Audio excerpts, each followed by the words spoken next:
esse 8 de janeiro estão há muito tempo atrás, há 60 anos atrás, em 1964, quando aquele golpe estrangeiro, e não foi só golpe, começou com um golpe, foi uma contra-revolução antinacional e democrática, não foi brasileiro, porque a essência do golpe, o fator sem o qual ele não teria sido executado, foi o governo americano, a posição americana, o Departamento de Estado americano, os presidentes americanos. Então foi um golpe estrangeiro, como se mostrou depois.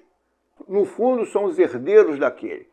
Aqueles influenciados e estudaram nos Estados Unidos. Os adeptos de Golbery, os adeptos de Castelo Branco, daquela gente. Chegamos aqui no Brasil, a esse 8 de janeiro de 2023. E o que assistimos aqui nesse 8 de janeiro? Assistimos um bando de aparentemente moleques, pessoas desordenadas, invadindo a Praça dos Três Poderes e lá depredando os três poderes, com certas características. Não houve o aparecimento de líderes que assumiram esses atos, aqui no Brasil.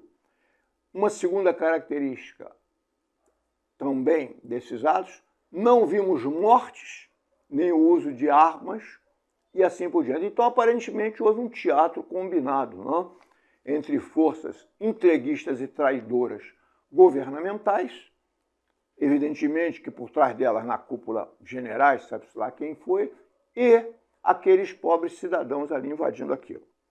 A pergunta é sobre o 8 de janeiro de 2023.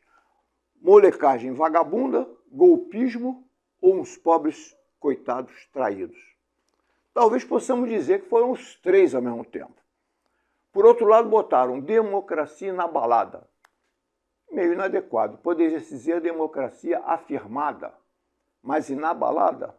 Vejam que cerca de metade dos governadores não compareceram a esse ato. A par disso, que vimos? Centenas de pessoas vindo de diferentes estados, com ônibus pagos por alguém, diárias michurucas, almoço, jantar, auxílio em celulares, etc. Talvez até aqui alguns tenham ganho alguns celulares de presente, né? Como fizeram na Índia para favorecer o trânsito de ideias. Tudo isso levou a essa invasão. Mas, na verdade, a grande maioria eram pessoas simples, populares. Seriam os pobres coitados manobrados por alguém. Seriam buchas de canhão de elites traidoras? Tudo indica que sim.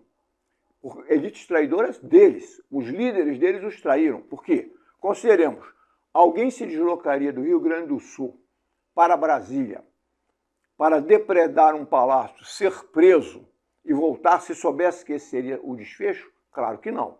Então eles esperavam ali haver uma tomada de poder. O que faltou para essa tomada? A ação dos líderes, coragem dos líderes de tomarem atitude e fazer essa jornada. Tiveram refeições, tiveram palestras, então houve uma estrutura, houve uma conspiração golpista e aqueles indivíduos ficaram ali acoitados junto aos quartéis. Obviamente, houve apoio. Por outro lado, foram jogadas contra eles as PMs. Mas as PMs, desde 1970, elas estão sob a égide dos militares. Eles dominam as PMs. Então as PMs foram jogadas também na linha de frente, eles ficaram por trás. Essa gente era de apoiadores, promovidos e tudo incentivado, inclusive em discursos e tudo, por aquele ex-presidente militar, que foi eleito, sabemos lá como, uma facada suspeitíssima, uma facada estranhíssima pré-eleitoral, o outro candidato preso antes da campanha feita em quartéis, um mar de ilegalidade. Lógico que houve um plano.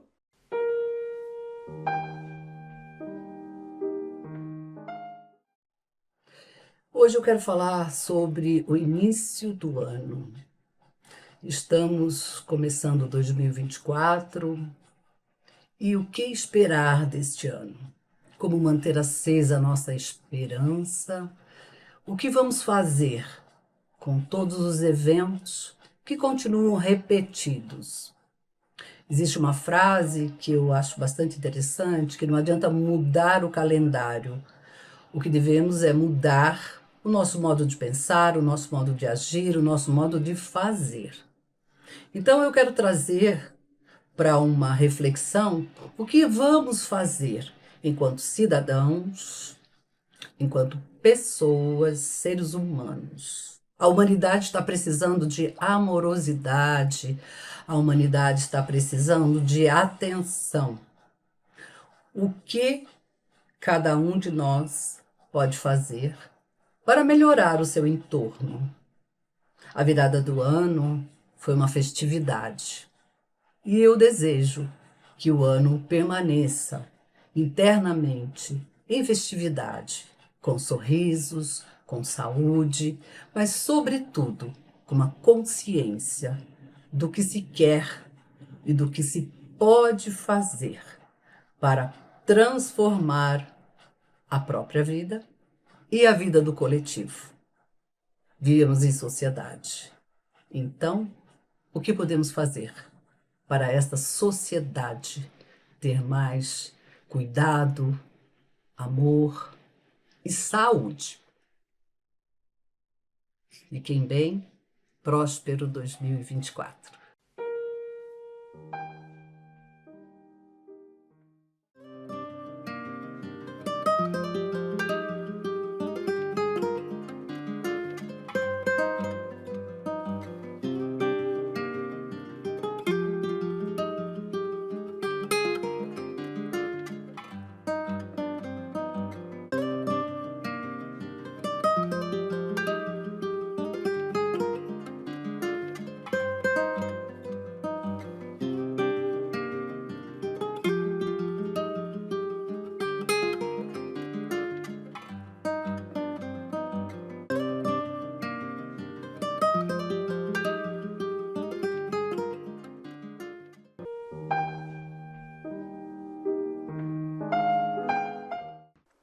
Vladimir Palmeira, o maior líder estudantil da geração 60. Ele dá aqui experiências interessantes de sua vida e opinião sobre o que ocorre hoje no Brasil, em especial com as esquerdas. E, se possível, a analisar, refletir sobre o que ele fala. Bom, a esquerda no Brasil hoje acho que sou eu. E o que é? Nada. Nada. Hoje em dia a esquerda toda está muito ultrapassada. Eu não vejo partido. Quer dizer, o PT, com todas as vantagens que o PT teve, o governo Lula, os benefícios que o governo Lula deu para o pessoal mais pobre, que tem que ser reconhecido.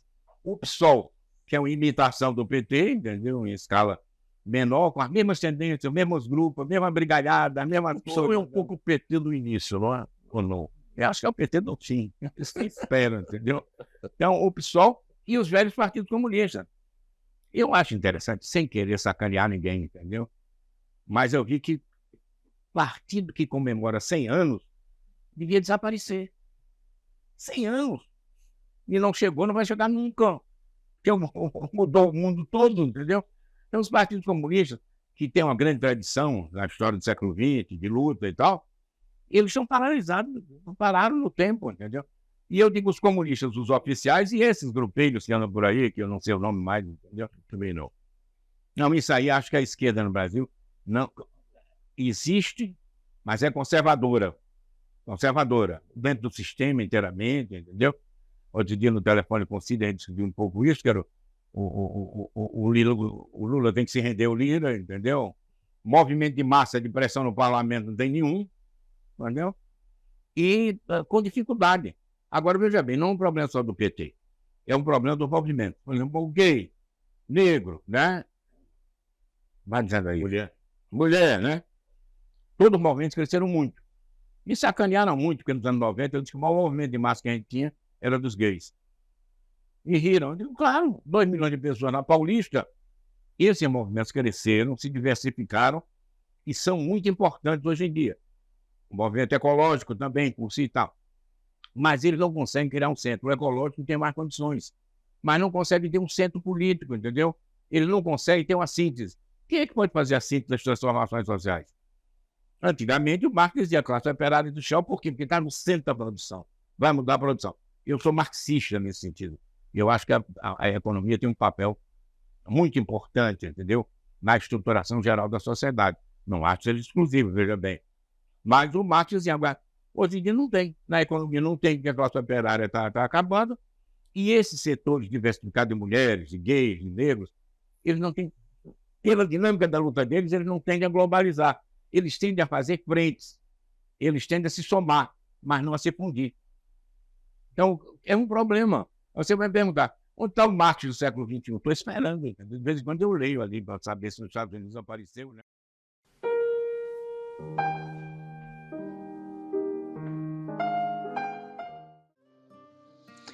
A Petrobras tem muito potencial para engrandecer o Brasil. Potencial de tecnologia de energia, principalmente na área dos biocombustíveis.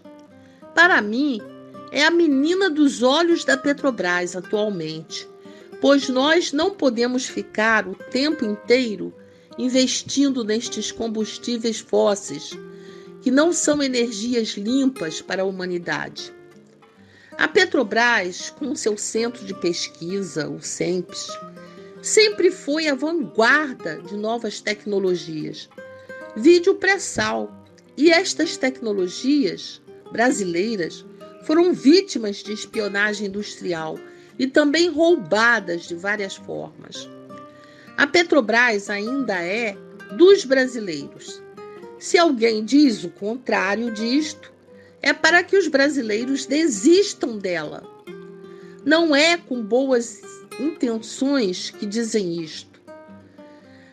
Apesar de ter sofrido um duro golpe com a privatização da BR Distribuidora recentemente, a Petrobras continua sim dos brasileiros e ela pode voltar outra vez com toda a carga a ser completamente dos brasileiros. Depende de nós, apenas de nós, da nossa força, da nossa luta e da nossa voz.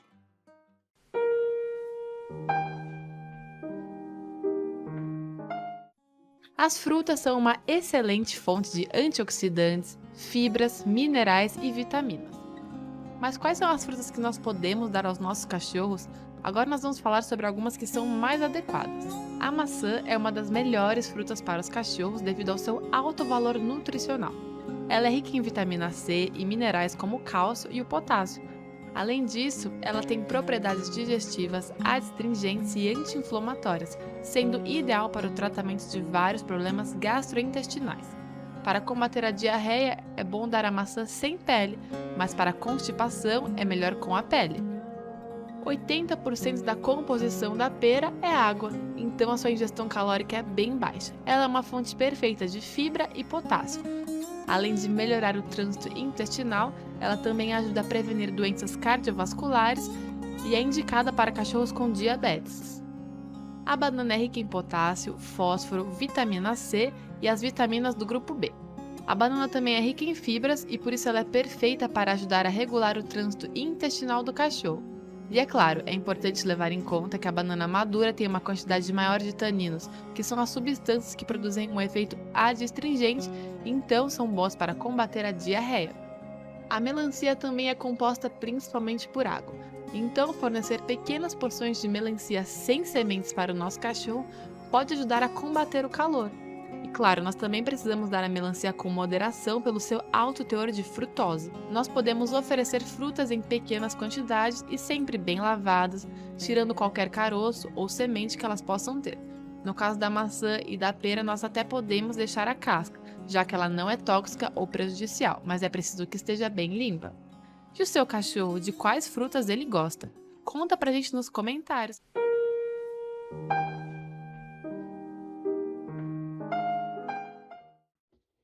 Sobre o 8 de janeiro, é que se tentou, sem dúvida alguma, um golpe de Estado pelo então presidente Jair Bolsonaro e os seus mais próximos auxiliares, além do que esses seguidores contavam também com financiamento de empresas e, portanto, de empresários, tentativa de dar continuidade ao governo Bolsonaro, pautado sempre naquela convicção de que as eleições tinham sido fraudadas. O mesmo que ocorreu com Trump lá nos Estados Unidos. A diferença é que apostaram muito na divisão das Forças Armadas e, portanto, na possibilidade de, criando um ambiente de hostilidade com ocupação, invasão dos três poderes, o governo recém-impossado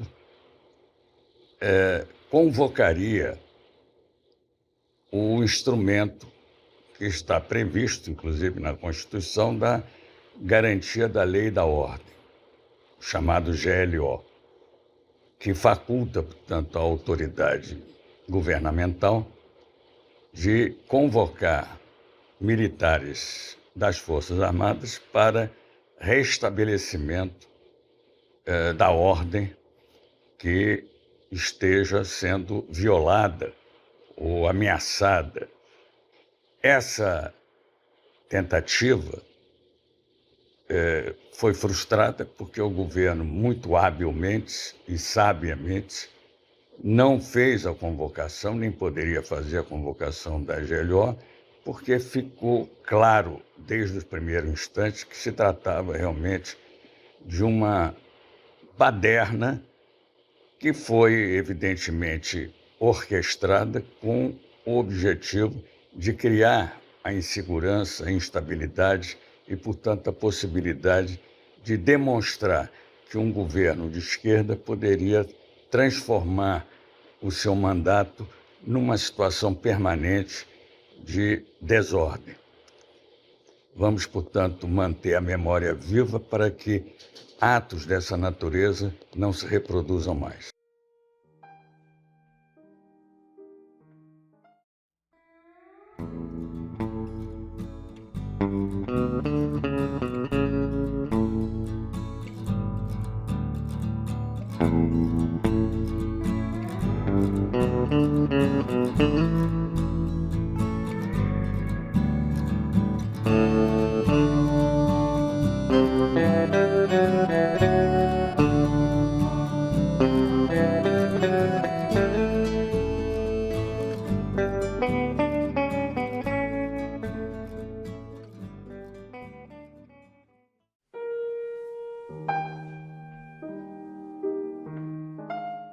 Posteriormente à ditadura, o que aconteceu?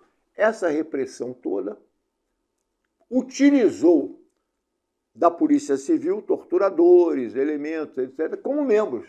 Vários fizeram carreira e, simultaneamente, fizeram essa Polícia Militar mais atual, ostensiva. Organizaram, a partir de 69, mais ou menos, essa Polícia Militar mais ostensiva. Ela existia já com uma tradição de informação e antipopular desde Dom João VI. Ela já surge para colher informações e para combater os efeitos aqui da Revolução Francesa e assim por diante. Já vinha daquela época. Isso está mencionado em documentos da polícia.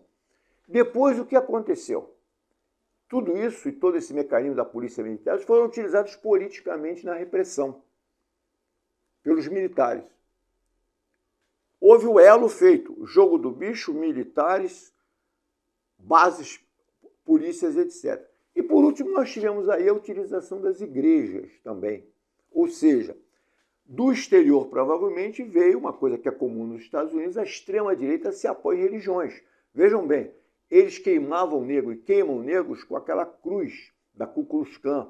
Queimam negros, queimam mulatos, etc. Eles sempre fizeram isso. E fazem violências, queimam casas, etc. Trouxeram isso para o Brasil. Quer dizer, a religião envolvida na política. Isso veio em alta escala para o Brasil.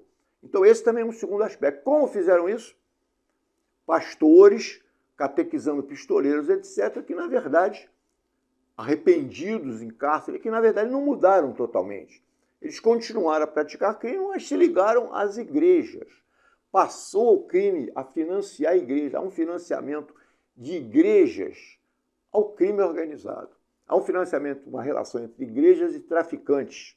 Há uma compreensão, há uma ligação e até uma justificativa. Afinal de contas, se o Estado não dá ordem no Brasil, nem no Rio de Janeiro, o tráfico, a violência, as milícias vão dar.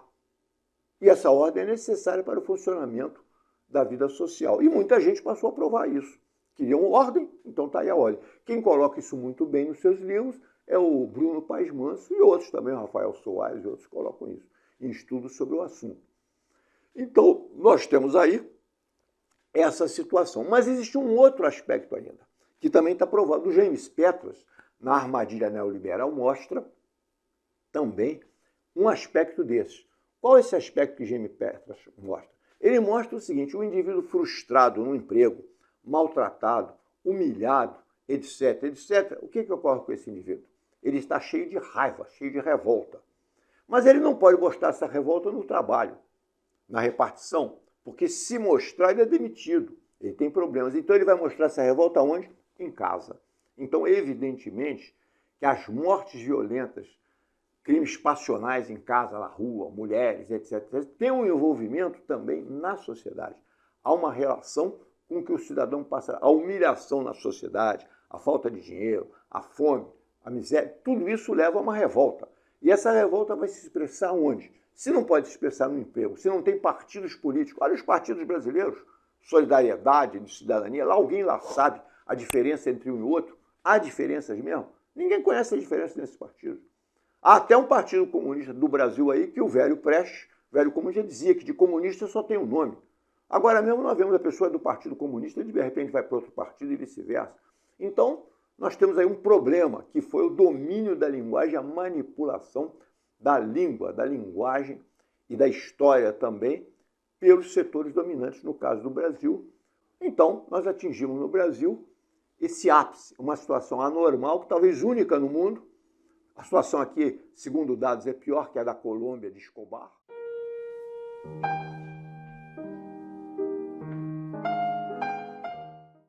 Emílio de Castro, poeta premiado, político, escritor, foi prefeito de Mangaratiba. Conhecido como Poeta de Mangaratiba. Curtam agora sua bela poesia. Autodidata. Autodidata de mim mesmo vou abrindo os caminhos, caminhando. Autodidata do amor me fez carícia, amando. Nos meus pés carrego estradas por onde andei, sem ter andado. As retinas desenham cores das paisagens que não pintei, sofrendo-as. Componho as alegrias chorando das dores, sem chorá-las. Que autodidata da vida, vou vivendo-a.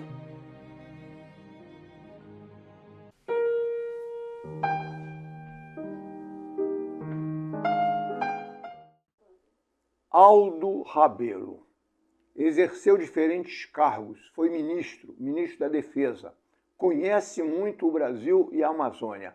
Vejam, estarrecidos provavelmente como eu fiquei, o que ele fala sobre a Amazônia.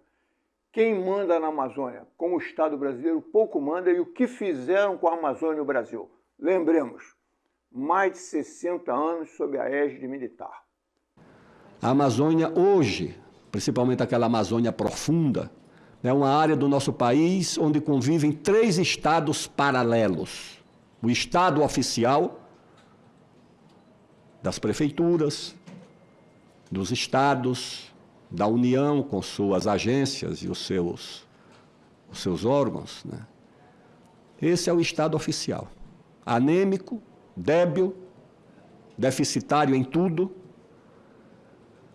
O estado do crime organizado, do narcotráfico, espalhando os seus tentáculos pela Amazônia inteira, dominando os rios como vias de acesso para o tráfico nacional e internacional, e ampliando o seu poder social e econômico.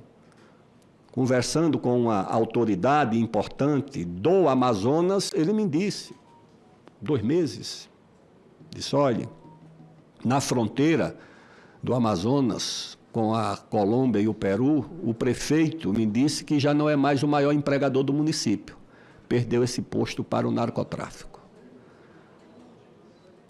Se você anda nas ruas de Altamira, uma cidade de 120 mil habitantes, tem lá uma orla banhada pelo rio Xingu, e eu caminhava ali quase toda tarde. A cada 100 metros, senador Zequinha, o senhor encontra uma pichação, cobrindo outra pichação, cobrindo outra pichação. É uma pichação do Comando Vermelho, coberta por uma outra do PCC, por uma outra da Família Norte, a cada 100 metros. E toda semana, as notícias de que jovens e mais jovens são trucidados nas chacinas e nos enfrentamentos entre o crime organizado. O crime organizado, que é o segundo estado paralelo, e o outro, que é o mais importante, o mais forte, o mais dominador, que é o estado paralelo das ONGs, governando a Amazônia de fato, e governando com o auxílio do Estado formal brasileiro, com o auxílio do Ministério Público Federal, com o auxílio da Polícia Federal, com o auxílio do IBAMA, da FUNAI, desse ministério que criaram agora, das populações ou dos povos indígenas, esse consórcio de agências do Estado brasileiro a serviço desses interesses. E por que não é fácil de enfrentar? Porque eles nem precisam estar lá, porque eles governam de dentro. De dentro. Esse Sistema Nacional de Unidade de Conservação, isso é criação de uma agência americana, assumida pelo Estado brasileiro. Você achar que 14% do território nacional está imobilizado em áreas indígenas, as áreas mais produtivas, mais ricas em minérios do país, que isso é por acaso? Não. Isso é planejado.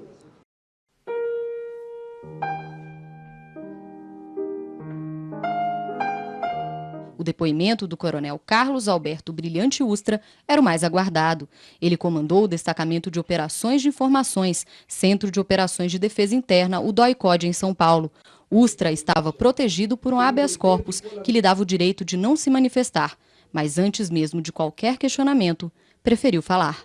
Eu era um agente do Estado, comandante de uma unidade militar dentro da cadeia de comando.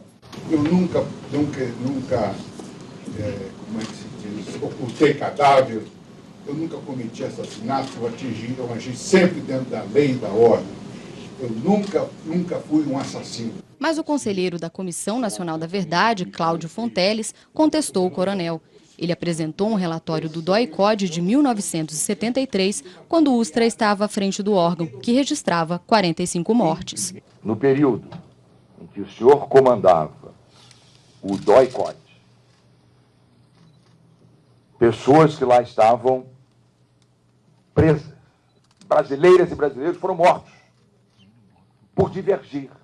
Ninguém foi morto lá dentro do DOI. Todos foram mortos em combate. Questionado pelos integrantes da Comissão da Verdade, o coronel também negou a existência de casas clandestinas de tortura. Nunca teve centro clandestino sob tortura. Nunca teve. Se alguém disser que teve, eu não tive conhecimento e nenhum subordinado meu que eu saiba disso. Mas o ex-sargento Marival Chaves, que trabalhou com Ustra, deu relatos que colocaram em xeque a versão do coronel. Não só tinha acesso ao livro, como participava de tortura. Na gestão dele existia um centro de tortura, 2 centros de tortura em funcionamento. Não faço acareação com esse terrorista. Não faço! Eu não sou terrorista, viu, coronel? Terrorista é o senhor, torturador. Terrorista é o senhor. Qualquer um que tivesse vivido aquilo sabe o que era aquilo. Aquilo era o inferno. E ele era o comandante do inferno, Coronel Brilhante Ustra.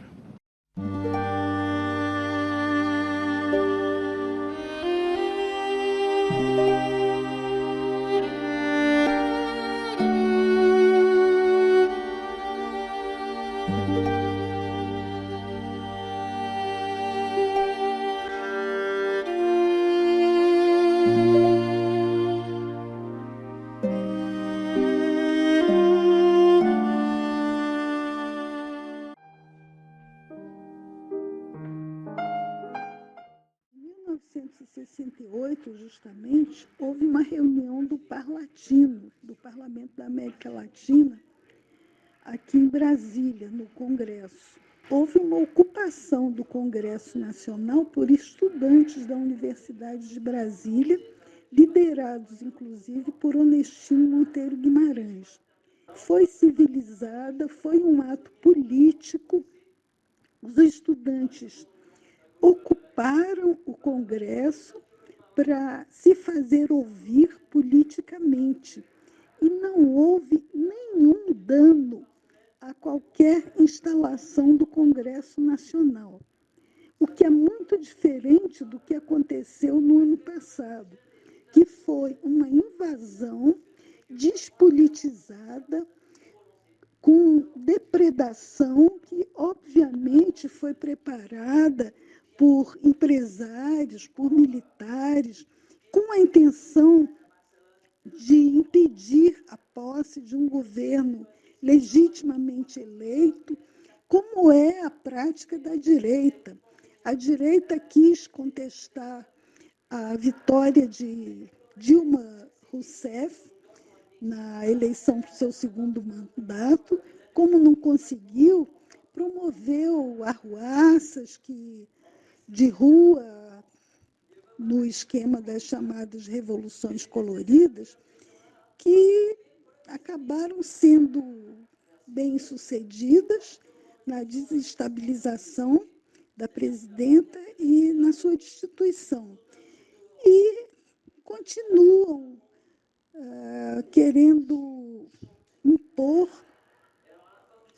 ao povo brasileiro governos de direita, governos que apoiam a exploração capitalista comandada pelos Estados Unidos, que são a sede do império do capitalismo. E hoje nós precisamos manter um estado de alerta constante em defesa da democracia, para que os brasileiros compreendam a importância que é de se manter um regime democrático no país. A invasão dos 3 poderes instalados em Brasília por vândalos, porque a invasão foi feita só por gente de fora de Brasília, e que Brasília foi a maior vítima, até na sua imagem. Além de capital da corrupção, como dizem há muito tempo, se esquecendo de que a maior parte dos políticos que fazem as coisas erradas são mandados de todo o Brasil para cá, ela foi dominada pela prisão de mais de 1.000 invasores de campo de concentração.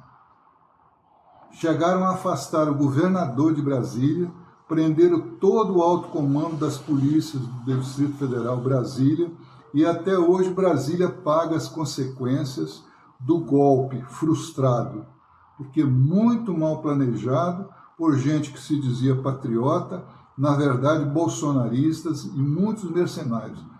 Todos eles sem qualquer condição de profissionalmente fazer aquela coisa que fizeram. Porque existem, infelizmente, terroristas profissionais que se vendem por dinheiro. Vale lembrar também os atos terroristas profissionais no centro e perto do aeroporto de Brasília, no dia da festa de diplomação de Lula pelo TSE. Há muita gente grande envolvida, mas a principal vítima, repito, foi a nossa Brasília, a cidade que nós construímos para que fosse a capital do Brasil e que, infelizmente, foi violentada só por gente de fora. Os brasilienses foram também agredidos, porque a sua cidade, a cidade que nós construímos, foi violentada. Muitos foram presos, muitos se dizem iludidos ou até mesmo forçados a fazer o que fizeram. Casos de patrões que para Brasília mandaram empregados. Foi péssimo, mas teve um aspecto positivo. Nossa democracia resistiu e o nosso Brasil segue à frente.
Uma indicação para cariocas e turistas do Rio de Janeiro é visitar o Museu Histórico do Exército, o Forte de Copacabana, situado no posto 6.